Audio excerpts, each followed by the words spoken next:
Music has long been considered a uniquely human concept. In fact, most psychologists agree that music is a universal human instinct. Like any ability, however, there is great variation in people's musical competence. For every brilliant pianist in the world, there are several people we refer to as tone deaf. It is not simply that people with tone deafness, or amusia, are unable to sing in tune. They are also unable to discriminate between tones or recognize familiar melodies.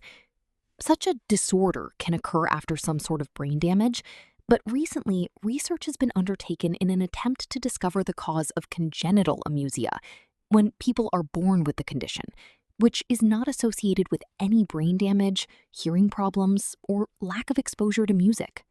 B. According to the research of Dr. Isabelle Peretz of the University of Montreal, amusia is more complicated than the inability to distinguish pitches.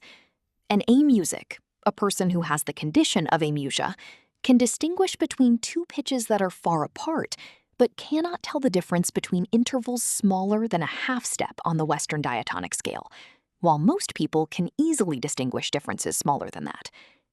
When listening to melodies which have had a single note altered so that it is out of key with the rest of the melody, amusics do not notice a problem. As would be expected, amusics perform significantly worse at singing and tapping a rhythm along with a melody than do non-amusics. C. The most fascinating aspect of amusia is how specific to music it is.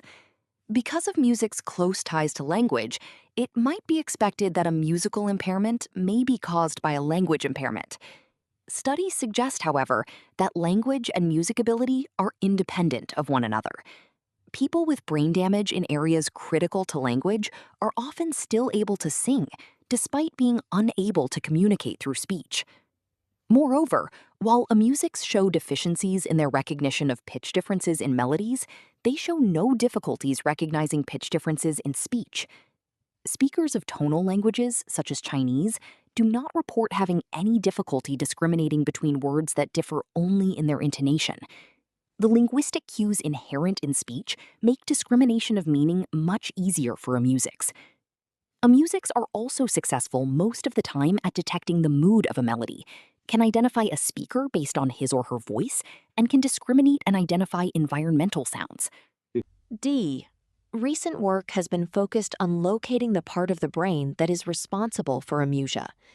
The temporal lobes of the brain, the location of the primary auditory cortex, have been considered. It has long been believed that the temporal lobes, especially the right temporal lobe, are most active when processing musical activity, so any musical disability should logically stem from here as well. Because it has been shown that there is no hearing deficit in amusia, researchers moved on to the temporal neocortex, which is where more sophisticated processing of musical cues was thought to take place. New studies, however, have suggested that the deficits in amusics are located outside the auditory cortex.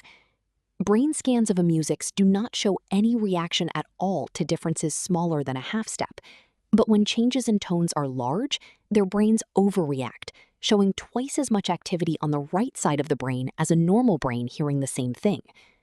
These differences do not occur in the auditory cortex, indicating again that the deficits of amusia lie mostly in higher processing of melodies. So what does this all mean? Looking only at the research of Peretz in the field of neuropsychology of music, it would appear that amusia is some sort of disorder. As a student of neurobiology, however, I am skeptical. Certainly, the studies by Peretz that have found significant differences between the brains of so-called amusics and normal brains are legitimate. The more important question now becomes one of normality. Every trait, from skin color to intelligence to mood, exists on a continuum. There is a great deal of variation from one extreme to the other.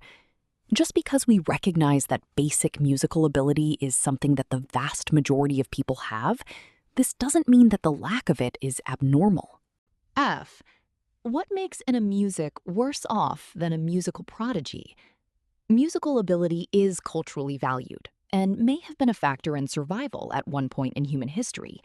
but it does not seem likely that it is being selected for on an evolutionary scale any longer. Darwin believed that music was adaptive as a way of finding a mate. But who needs to be able to sing to find a partner in an age when it is possible to express your emotions through a song on your iPod? While the idea of amusia is interesting, it seems to be just one end of the continuum of innate musical ability. Comparing this disorder to learning disorders like a specific language impairment seems to be going too far.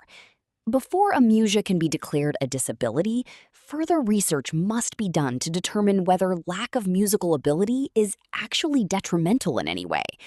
If no disadvantages can be found of having amusia, then it is no more a disability than having poor fashion sense or bad handwriting.